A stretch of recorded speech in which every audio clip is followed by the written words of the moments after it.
Hello viewers. Today I will discuss about ode on a Grecian urn.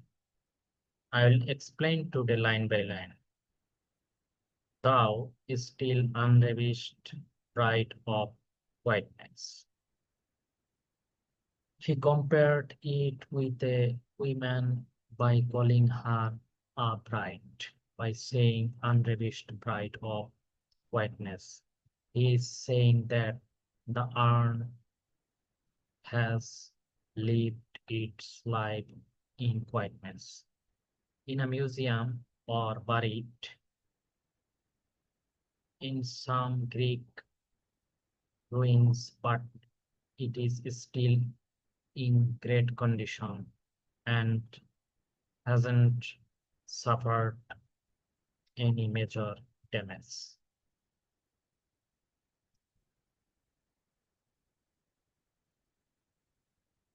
Thou foster child of silence and slow time. The urn is a foster child of silence and solo time because it was created from a stone and made by the hand of an artist who did not communicate through words. As a stone, time has little effect on it, and aging is such a slow process that it can be seen as an eternal piece of artwork.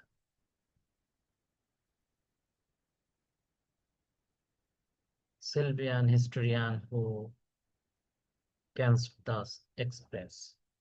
It is a Sylvan historian telling us a story which the poet suggests by a series of questions. The urn tells stories using pictures while the poet uses rhymes. A flowery tale more sweetly than our rhyme. The tale told by the urn is flowery and sweet. This is appropriate because this particular urn depicts scenes that are set in nature, of deities or mortals or of both. And who are these characters? The speaker is pondering. Are they God? Are they gods or just normal human beings? Now next line, in temple or the deals of Arcady. The speaker is also wondering where the story takes place. With his knowledge of ancient Greece, he throws out a couple of names as guesses. Temple, Temp and Arcady or Arcadia. A dale is just valley. These places are stock names that refer to really beautiful rural religion where farmers, shepherds, and other country folk live. It gives us the imagination of blue skies, bubbling brooks, lush trees, and fluffy white sheep. What men or gods are these? What maiden love? What mad pursuit? What struggle to escape? What pipes and timbrels. What wild ecstasy! The poet suggests us the whole scene by asking series of above-mentioned questions. Hard melodies are sweet, but those unheard are sweeter. Therefore, yes, soft pipes play on. Imagined melodies are lovelier than those heard by human ears. Therefore, the poet urges the musician pictures on the urn to play on, not to the sensual ear, but more endured pipe to the spirit deities of no tone. He tell the pipes not to play to his sensual or physical ear, but to the metaphorical ear is of his spirit or imagination. This spiritual ear is more endeared or cherished than his flesh and blood ears, as if that weren't strange enough. He asks the pipes to play, that is, of no tone. That is, songs that don't have any notes or sounds, at least in the real world. Imaginary songs. Fair youth beneath trees, thou canst live thy song, not nor ever can those trees be bare. The lovers are sitting under the trees and they can't leave their place because the time is frozen now. Keats treats the urn like a real place, and because this place never changes, it means that the guy under the tree will always be playing the same song in the same pose forever.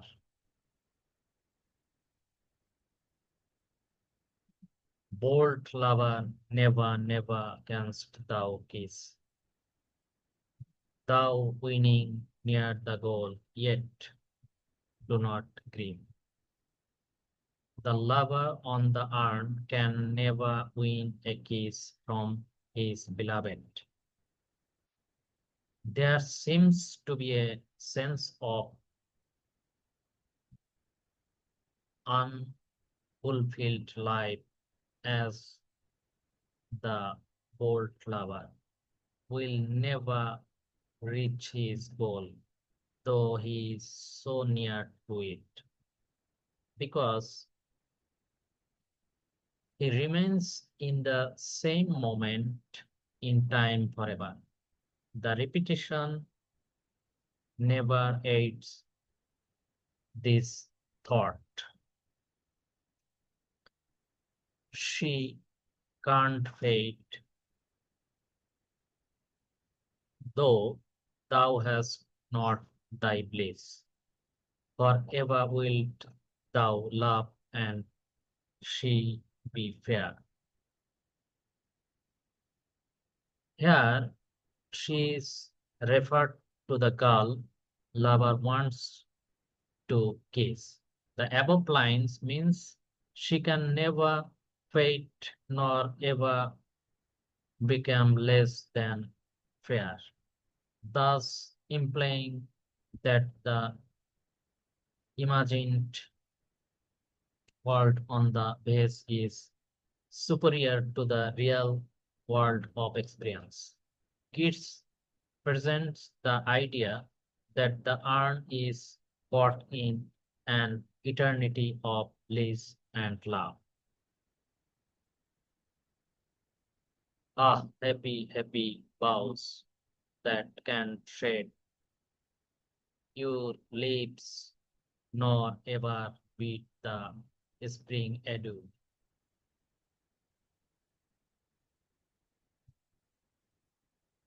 The branches of the trees never lose their leaves because the world of the urn never changes.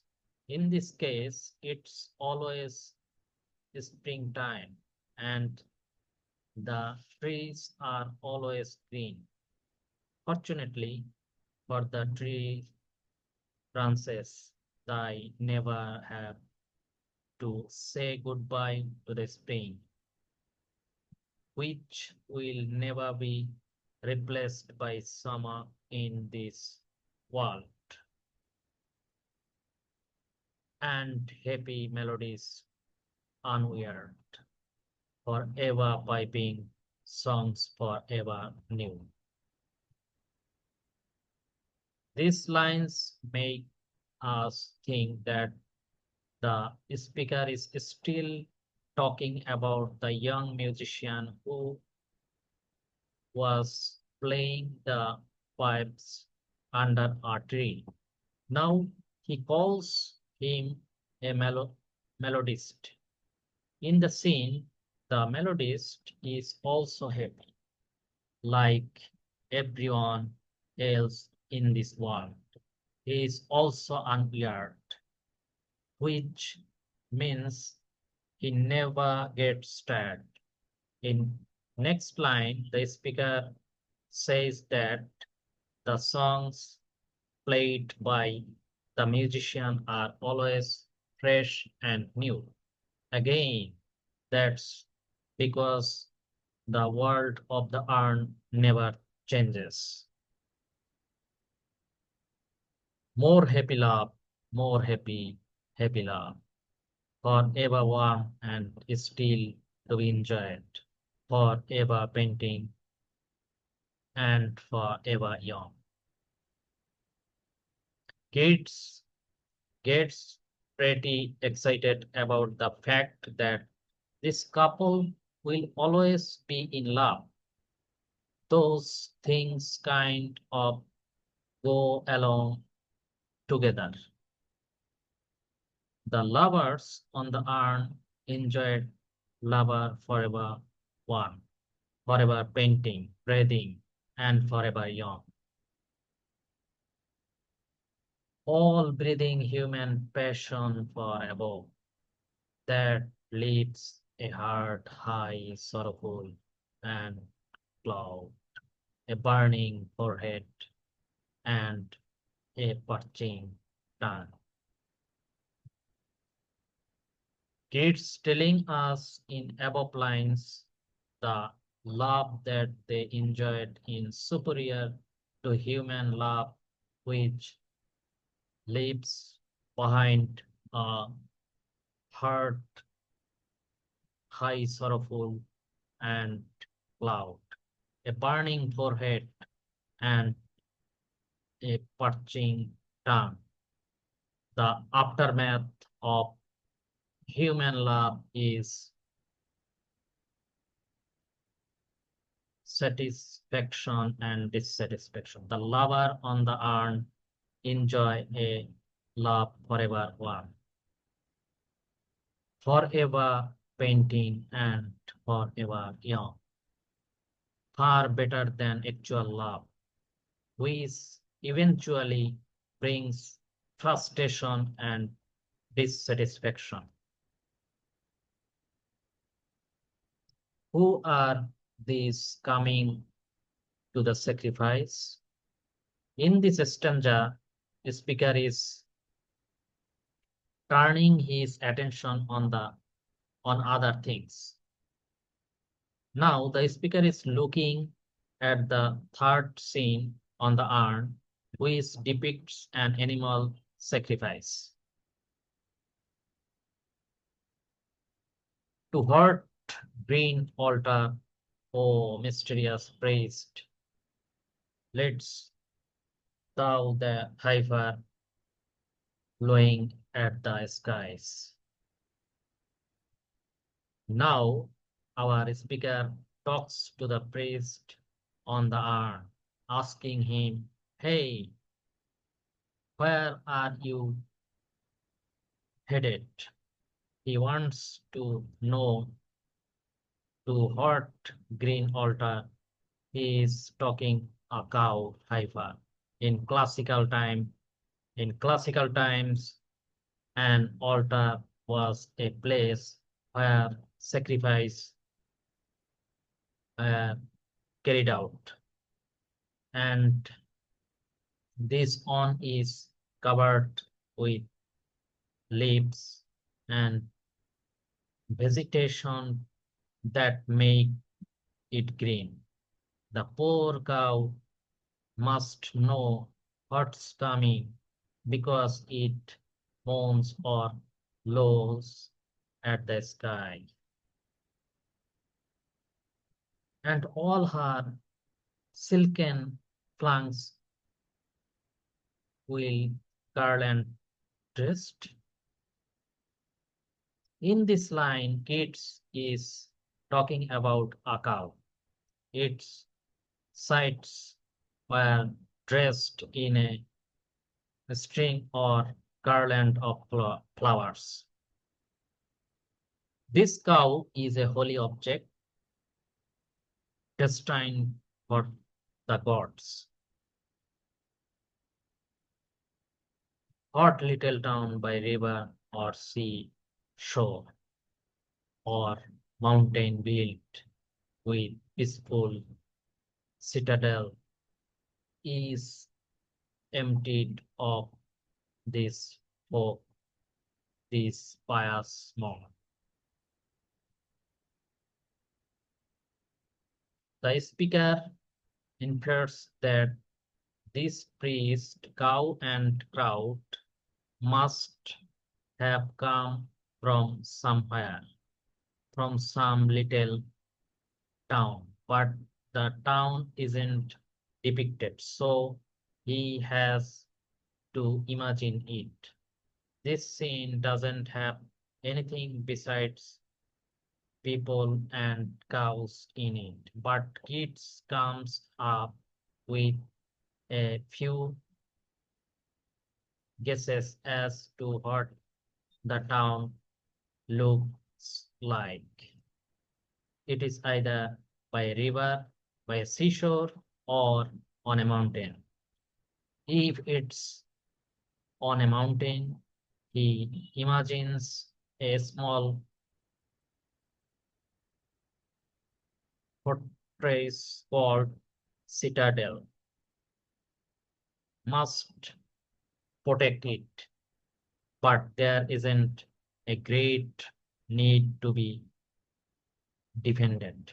So the citadel is peaceful. This truly is a perfect world. Everyone is outside enjoying the weather and looking forward to the ritual. The town is emptied because it is a pious or holy morning. And little town, thy states for evermore will silent be and not a soul to tell why thou art desolate and written.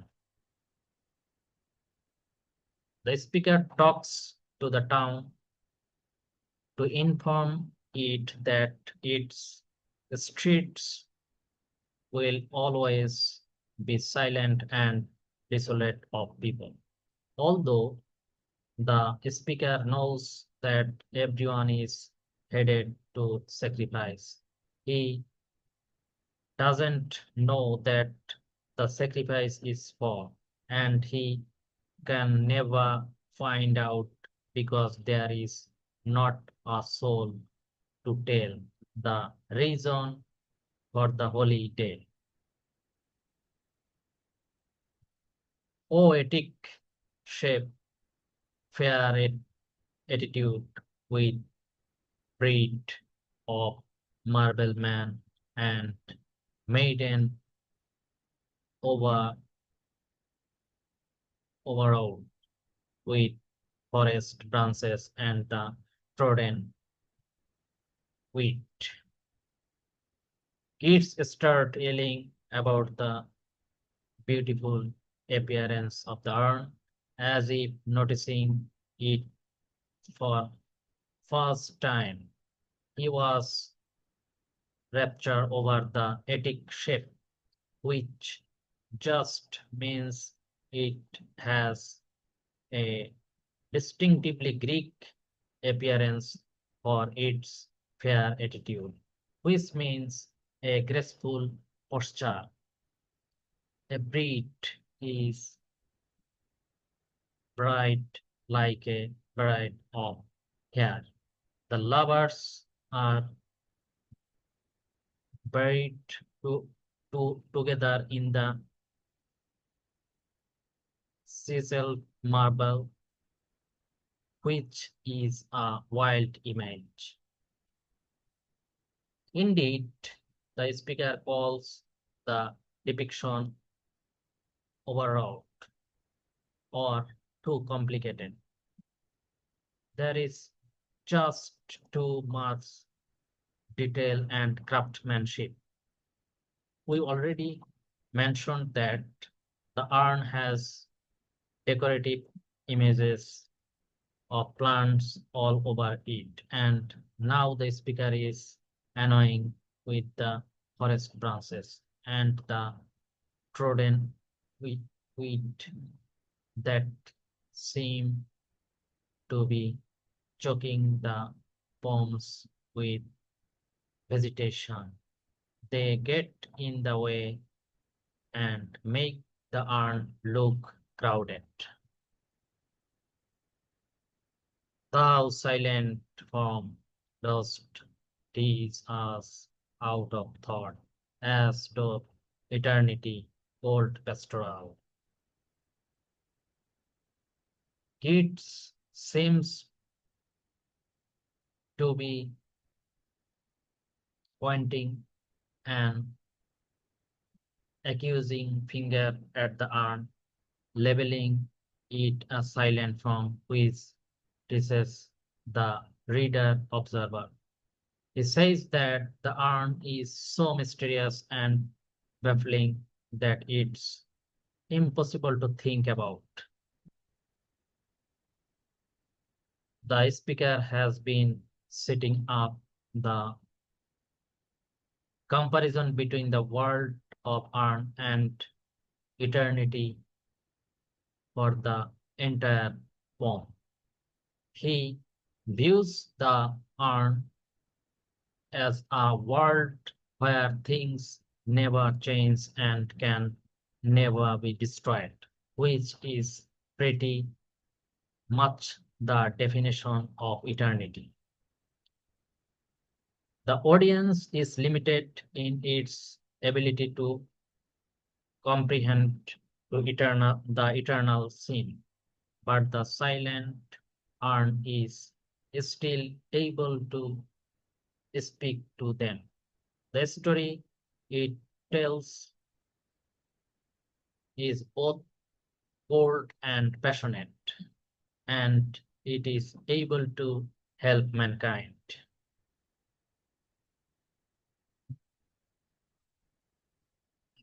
When old ages shall this generation waste, thou shalt remain in midst of other folk. Then ours a friend to man, to whom thou sayest, The speaker imagines that after everyone in his generation is dead, the urn will still be around. The problems of wood of present generation will have been replaced by new problems. But the urn, like a good therapist and a friend of man, won't be lacking in advice to give new generation. In fact, it has always given the same advice to everyone throughout history. Beauty is truth, truth, beauty. That is all ye know on earth, and all ye need to know. To say that beauty and truth are the same thing has usually been taken to mean that there is no truth outside of art. We are talking about big truths like meaning of life truths. We also think she is using beauty to refer to more than just pretty pictures and writings. She is referring to anything that gives us that scene, that sense of grandeur and meaning larger than ourselves, including the art of the universe, nature. Truth is not something that can be thought. It is too remote and complicated, like the idea of eternity. It can only be felt. The speaker thinks that we don't need truth that can be expressed in words. The experience of beauty is enough, and that all you know on earth and all you need to know is written is regard to beautiful works of art. That's all for today, guys. I think you enjoyed a lot. Please put your comment in the comment section of the video and share who are share among the students who are like to enjoy English literature. Happy learning.